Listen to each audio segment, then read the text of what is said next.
Hello everyone, and welcome to the Facerollin review of D4, Dark Dreams Don't Die, which is a sequel to D3, Diablo 3, which is a sequel to D2, The Mighty Ducks, God which is damn a it. sequel to D's Nuts. Vampire Hunter. Damn. Okay. uh, Um, Trevor, do you want to do the honors of describing what this game I is? would Real fucking quick. love to talk about real it. quick, let me Yeah. talk about why I did not play it. Okay. I tried playing it. I downloaded it today. Uh-huh. Then I saw that all the graphics options are VSync and what was the other one? I can't even remember. But like, there's two options, and they're super minimalistic, and not enough to get it to run on my computer. So yeah, it ran at a solid 0 frames per second. I heard the first sentence that's uttered in the story, and then the game froze on me, and I had to Control-Alt-Delete. Wait. So that's my experience with the game so far, is that it has an awful menu. And also, the mouse has a different sensitivity for vertical and horizontal. Yeah.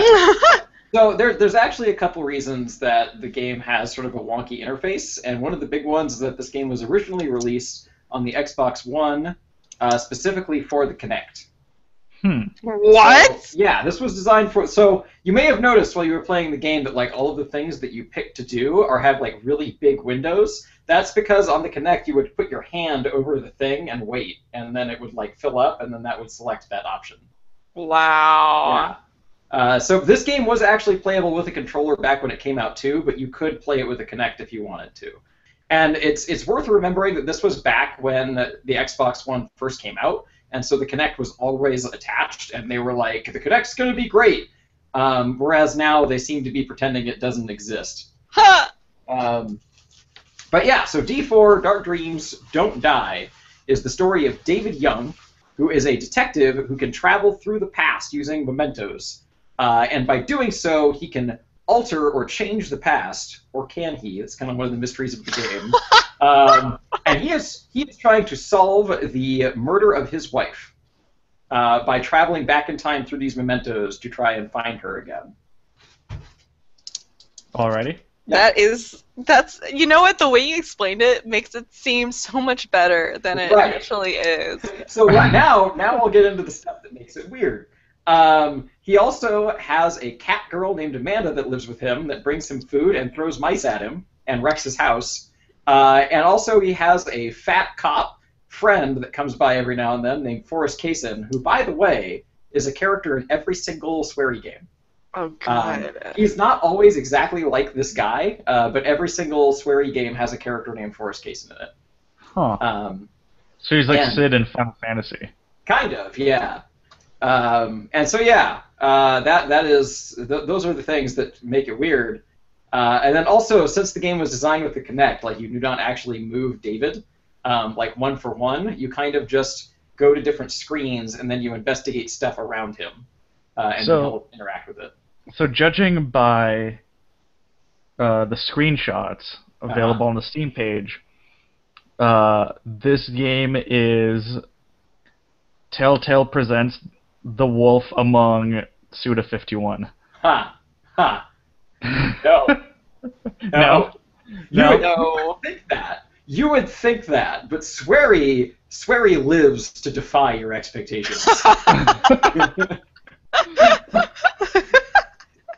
So Okay. I should probably talk a little bit. Like, one of the reasons I nominated this game is because I fucking love Swery. Swery is one of the strangest game designers ever, because every game of his I have played, there is no way in the world I could call it good. It is always like super problematic. There's always like really shitty textures, like something is just horribly wrong. But I have always been entertained completely through every Swery game. I can't explain it. I can't explain. He's like he's kind of like the Ed Wood of game design to me. Like the things he makes are like fundamentally bad, but they're so enjoyable for some reason that I can't put them down. His other two games are Deadly Premonition, which came out on the 360 and the PS3, and is now available on the PC as well. And that was kind of like a Twin Peaks homage game. And then the one previous to that was Spy Fiction on the PS2. And the gimmick with that game was you could change yourself to look like any of the other characters in the game. And they're all bad. They're all bad. But I don't care because they're so crazy and no one's doing anything like them. Yeah, it's weird because this game is genuinely terrible, but it's a lot of fun. It has real problems.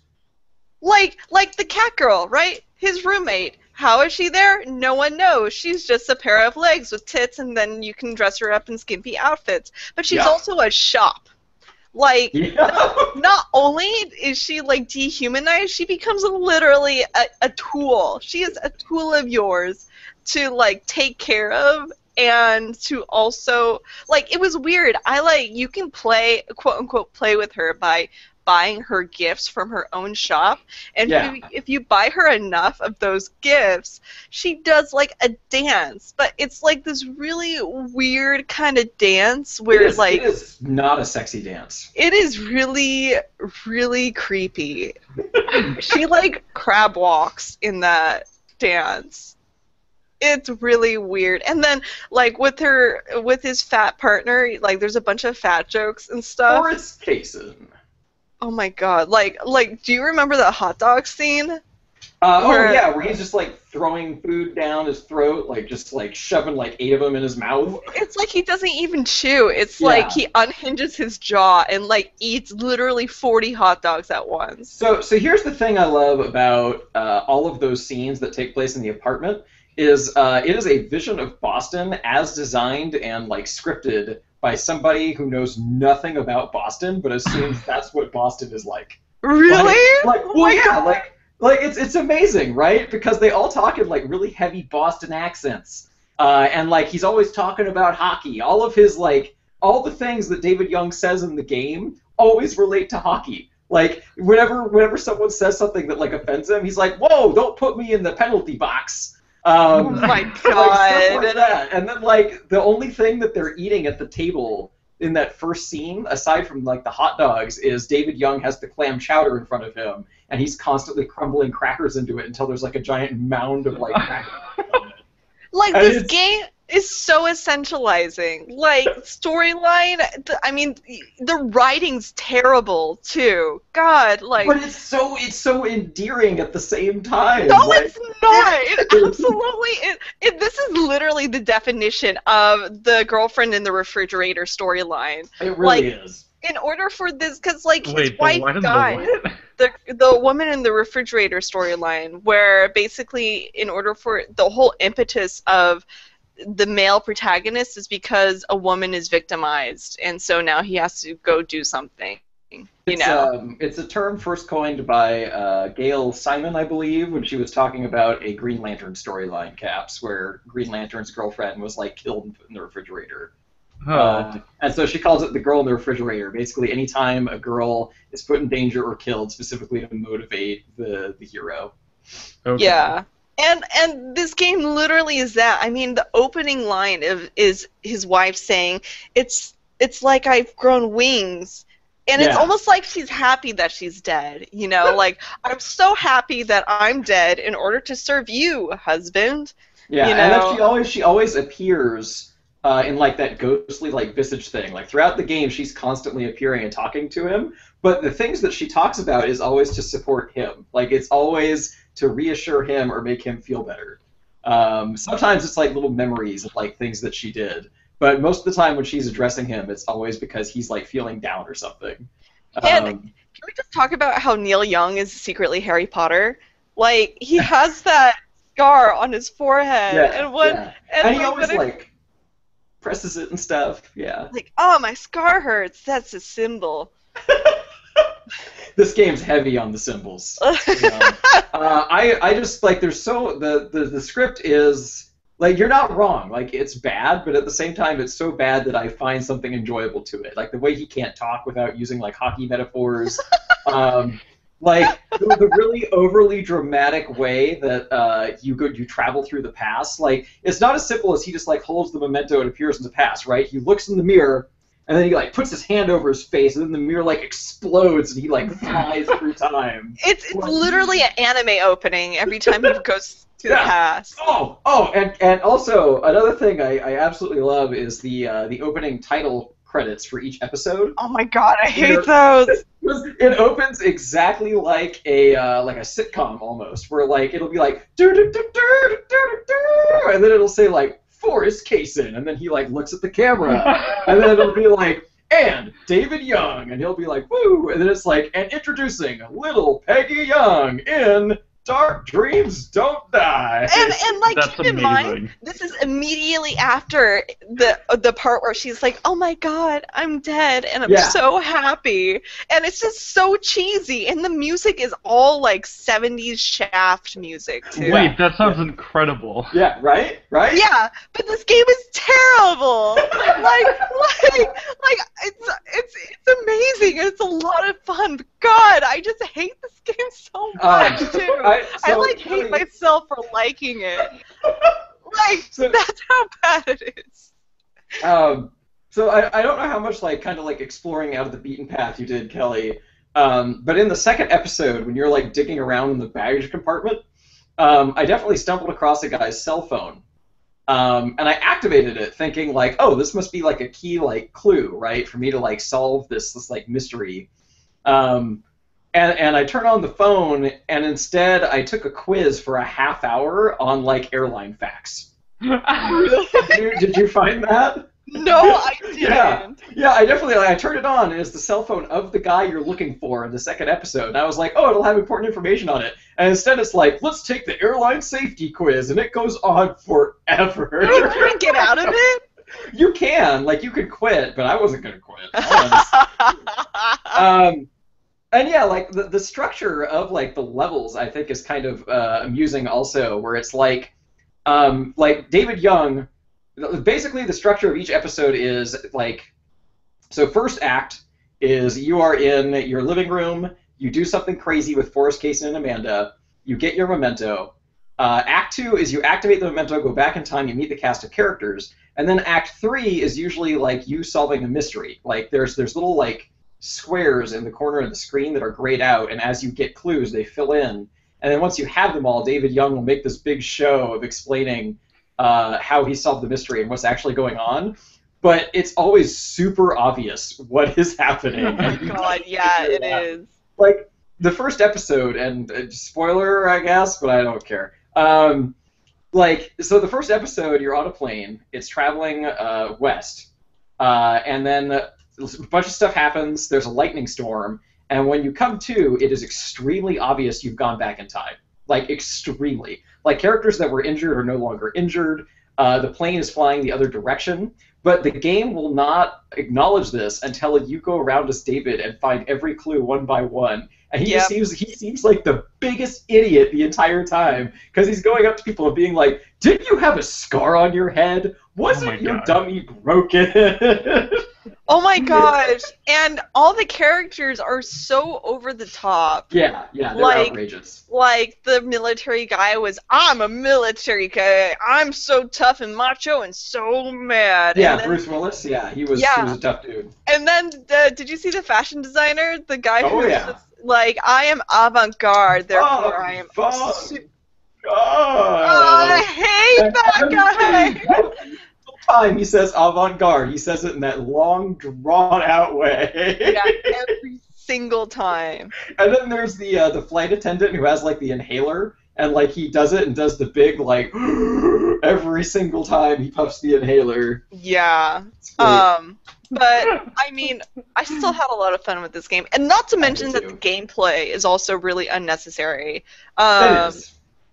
There's a stamina system, there's a synchronous system, there is a shop system. And the stamina system in particular is really stupid. Because, so the way the stamina system works is every time you do something in the game, you take a little bit of a stamina hit, and you fill it up by, finding stuff, food to eat around. And anytime you click on it, David apparently just, shoves it in his mouth and eats it. But the thing that's weird about that, though, is like you can stop the dive at any point and go back to your apartment. So, like, if you run out Oh, of you can't. stamina, yeah, you can. You can actually What? go back. You can go back to your apartment at any point and then jump back in later. So, What? yeah. There's a if you press pause, there's a thing that says quit dive, and that actually just kicks you out of that current spot that you're in. You can go back to the apartment, like get stuff, and then go back. God damn it. And so, like, if you get low on stamina, you can just quit out of the dive, walk around your house, eat a bunch of shit in the cupboards, and then go back. And so I don't really understand why the stamina system is there at all. Like, it doesn't seem to have a reason to exist. Especially since this entire game is all about exploration. It's Yeah. like you're getting punished for doing something that you're meant to do in the game. It's true. But you have to admit that the event sequences are so much fun. They're a lot of fun. And so, like, in the original version of the game, you could play it with a controller like I did. I don't know what the PC controls are like because I was afraid to touch those. It's easy. Okay. But yeah, like, so in the original version of the game, using the Kinect, you would have to do, like, hand swiping motions and stuff. And the way it's done now is usually it'll be like you flick the right stick up and hit, like, right trigger, or you flick the left stick down, hit left trigger to make him do things. My favorite thing about the action sequences when you're doing those little, like, quick time events is the incredibly, like, crappy, off-brand Dropkick Murphy song that plays. And it's always man. the same shitty, like, Boston, not quite Dropkick Murphy song. Not the same band, the same exact song for every single action sequence. Oh no. Yeah. It's just like as soon as something intense starts happening, it's just like dun dun dun dun dun dun dun dun, and then some guy starts screaming in an Irish accent, and then Oh yeah, Jumping. yeah. Now I remember. Yeah, yeah, that was pretty. I enjoyed that song. That was a good I like song. it too. I like it too. Uh, Yeah, and then If it'll you be could like, imagine, it's almost like Owen Dawn, but Mhm. like, yeah, that's accurate. and so like you have to fill up a bar by like swiping to the right, or you have to click something and then move it to somewhere else. But they're like for the action sequences, so like. And not to mention that the action sequences are really strange. They're really well thought out. Really bizarre, yeah. Yeah, like spoiler alert, this guy, in order to subdue another guy, this guy somehow gets a baseball and he throws at you, and you take this mannequin leg and then you play baseball and you hit the ball and it hits the other guy in the face. And then his fake eye pops out. Oh my god. Yeah. It's great. And then there's another one where like you're running through like baggage claim, and as you're running through like the baggage claim area, stuff is just like falling, like electric cords are just like suddenly cascading out of the sky and trying to get you, like they're alive, and you're dodging around them. And then you become like a gymnast and you just like dive and weave through them. Like and not to mention this game is buggy, dude. It's funny. Yeah. Yeah, got like bumps. every time it autosaves, this game becomes unresponsive for like a minute. That's true. Yeah, that does happen. And like the audio will like desync with the video, and then the video becomes choppy. This game, yeah. It's got issues. I was surprised by how many little optional scenes there are. At one point, I quit the dive and I went out onto like the patio, and suddenly I saw a scene with like little Peggy Young, and she appears and talks about like the stars, and it was like a 5-minute little scene with a ghosty, Miss Peggy, and I never would have seen it if I hadn't just tried messing with that door. Yeah, yeah. And that kind of like attention, like that kind of stuff populating the world is one of the things I like about Swery. However, I will say, after you expressed your concerns to me about how like female characters are treated, I kind of thought back and realized that Swery has never done very well with female characters. Yeah. In fact, episode 2, the only competent female character in the game so far, who is the undercover flight attendant, she sprains her leg immediately at the start of episode 2. Like, literally, that is the first thing that happened. Yep. Yeah, but Oh, you know the guy who talks really slow, the giant guy? Oh yeah, the giant like doctor that's got like the knife and the fork. He's so creepy, but I love him Yeah. so much. He's so awesome. That's so Swery has often said he is a huge fan of Twin Peaks. And characters like that are often the big sign that that is like a Twin Peaks sort of thing. Because that sort of like creepy, weird way of talking always kind of reminds me of Twin Peaks. What is Twin Um, Peaks? Twin Peaks is a mystery show that ran back in the 80s, I want to say. I think it was the 80s. And it was a show about a small town where people are dying, and an FBI agent goes out to investigate. And it just had a very sort of like creepy and weird aesthetic to it, where like there were dream sequences where people would talk really strange to him, and all the characters, like their motivations, were always sort of really unclear in a way that made it look like everybody could have been the murderer. It was a neat little show that ran for like 2 seasons, and it was super weird. And Swery was a huge fan of it, and it shows in a lot of his work. Man. And so I think since you brought up the Doctor, I think one of the things we should do is since the story is not complete, we should share our ideas on where it's going at this point. Oh man, I definitely have two Okay. ideas. Hit me with them. First one is he did it. Okay. Because his name's David, right? His name's David, and the whole point of the game, like the last thing she said was look for D. And so Yep. he assumes the murderer must have a name that starts with yes. Yeah. Yep. That kind of is always funny because he's always talking about the D. Yeah. And my other theory is that this is a hallucination due to head injury. This entire thing. So I kind of thought the same thing, especially once the Doctor started showing up. Yep. I thought maybe the operation was like in progress, and that's why he's seeing this doctor that's like doing weird things. Yep. I don't think it's going to be the first one. Like it could be, but if it is, it's going to be in a weird way. Because I feel like Swery, like I said before, he exists to defy your conventions. So like the obvious thing, right, is he must have done it because his name's David Young, and she said look for D. He's got a bullet wound in his head. And when you look at her like report at the beginning of the game, it says the only thing they found in the room was like his fingerprints and his DNA. Yep. So it seems really obvious that he might have been the one that done it, that shot her. But I fully expect by the time we get to answering that question, we're going to find out that there's some like, I don't know, alien that like copied his DNA.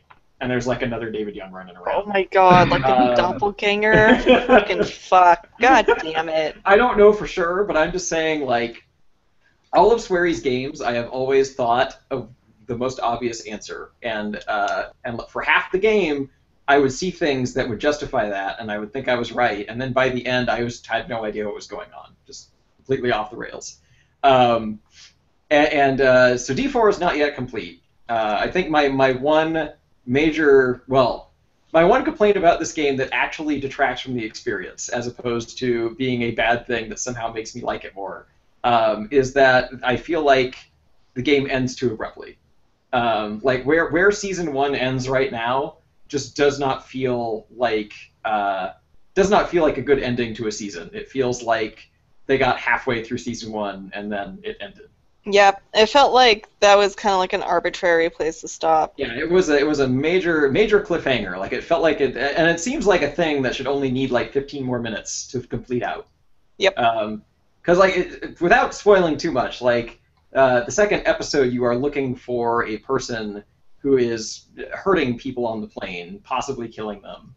And at the end, you find him, and then right as what you would expect to be another action sequence starts, it just says to be continued, and the game just ends. And the game's not done yet. There is another season coming out, but as far as like a season 1 ending goes, I thought that was pretty lame. Yep. Even for this game. Even for this game, it's lame in the wrong way. Yep. And the stamina system, dude. Yeah, stamina system's weird. It doesn't bother me as much because it's such an arbitrary thing that's easy to fix. Because like I can just quit the dive, go get stuff, come back. But I shouldn't have to do that. Like that's kind of a silly thing to have to do.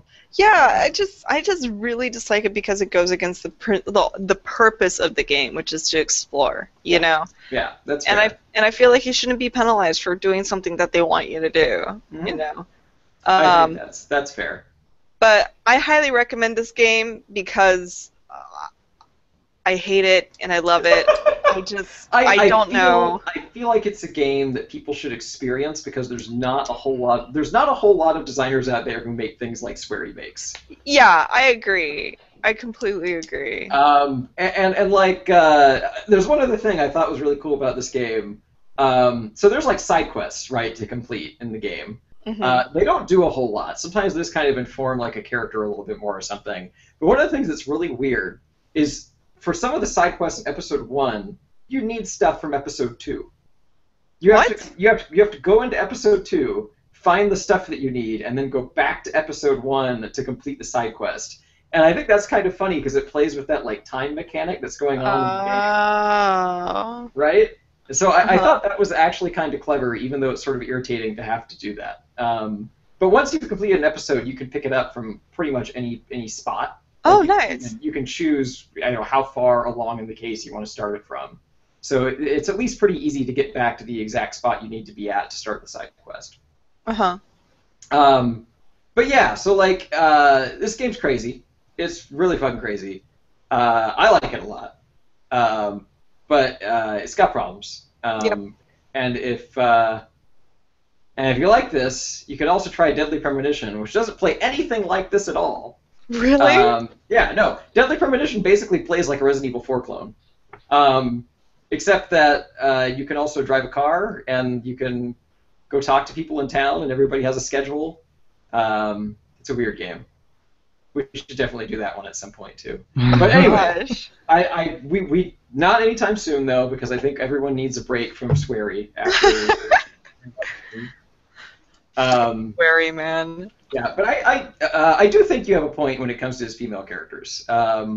That there's like the more I think back to his other games, the more I realize that even the ones that are competent become incompetent by the end of the game for the sake of putting them in danger. Dude, like even the female like companion of that fashion designer was literally a mannequin, and then the woman, and then like the person freaking out was like an irrational woman, Yeah, like Deborah. Mm-hmm. like, and oh my god. Ugh. You ain't wrong.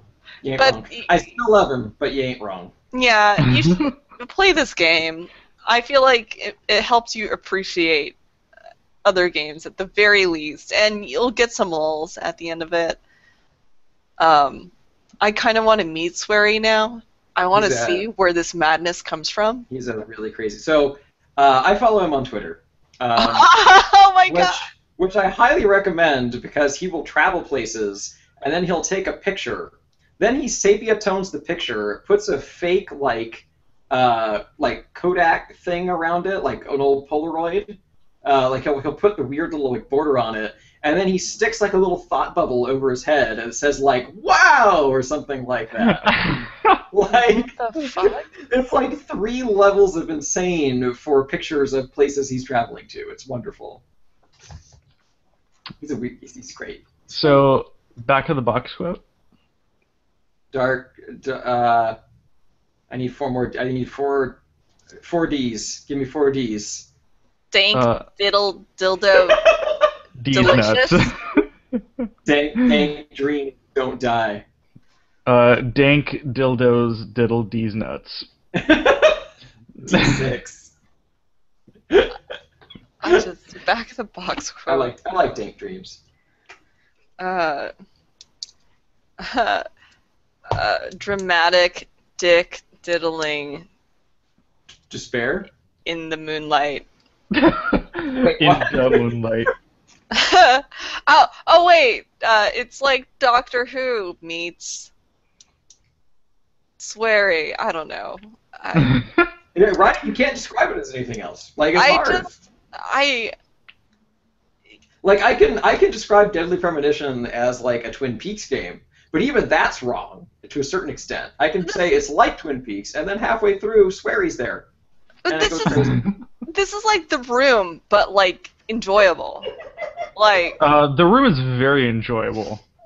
The Room, the game. I can't The hear Room, the you. game already exists. I can't Yeah, hear you over how That's wrong true. you are. Yeah, D4, my back of the box quote, my actual one, would be the Ed Wood's, the Escape from Plan 9 of games. Plan 9 from Outer Space of games. That's it. I don't know. I don't know where Oh. Escape. I don't know where Escape from Plan 9 came from. I don't think that's a real movie. I don't even know about this game, man. I mean, this game is awesome. Right? I'm gonna probably play season 2. We gotta know what happens. It Like, ends so abruptly. On principle, like this game, I'm just so against it, but it's just so fun and weird and like it doesn't. I feel like it doesn't.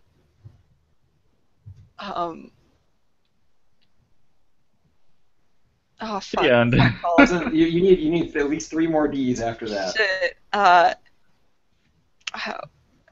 What's it called when you don't like? When you don't negotiate on anything, it's like the most pure. Uncompromising? Yeah, I feel like this game is very uncompromising. You know? I feel like Swery is very uncompromising in all of his games. Like Swery has an idea for a game. Like, I feel like most games, like, when game design happens on a fundamental level, right, you have a core mechanic, and you build your game around that core mechanic. I feel like Swery's approach is instead, I want to put all these things in the game, and I don't care if every single one of those things is a broken fucking mess, they're all going to be in the game. Like, I would never want to work for him. God. I absolutely would. It'd be great. You could like half-ass something, and he might look at it and be like, it's fine. Just put it in. Great that way. I don't know, man. It crashes the game every single time I press A. It's good. It's good. Oh my god. Okay. You So. should really play this game, Mike. I'll attempt it, but I already got my refund.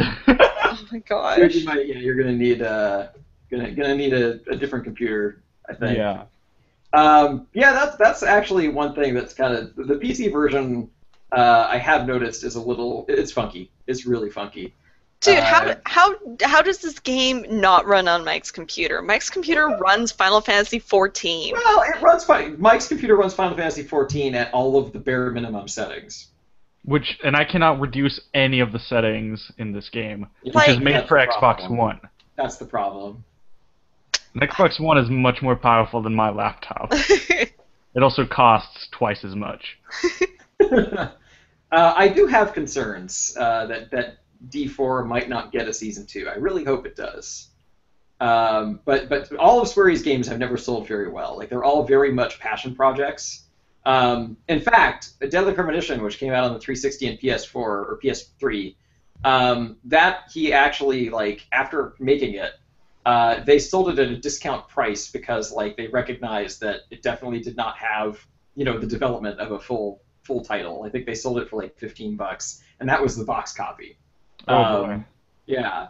And I've always kind of appreciated that about Swery, is that he kind of acknowledges that his games are more of like the budget title like entry point, right? Like he has no illusions about this game being like a big AAA game. He knows he's making something that's maybe a little more inferior than that, but it still has a lot of heart in it.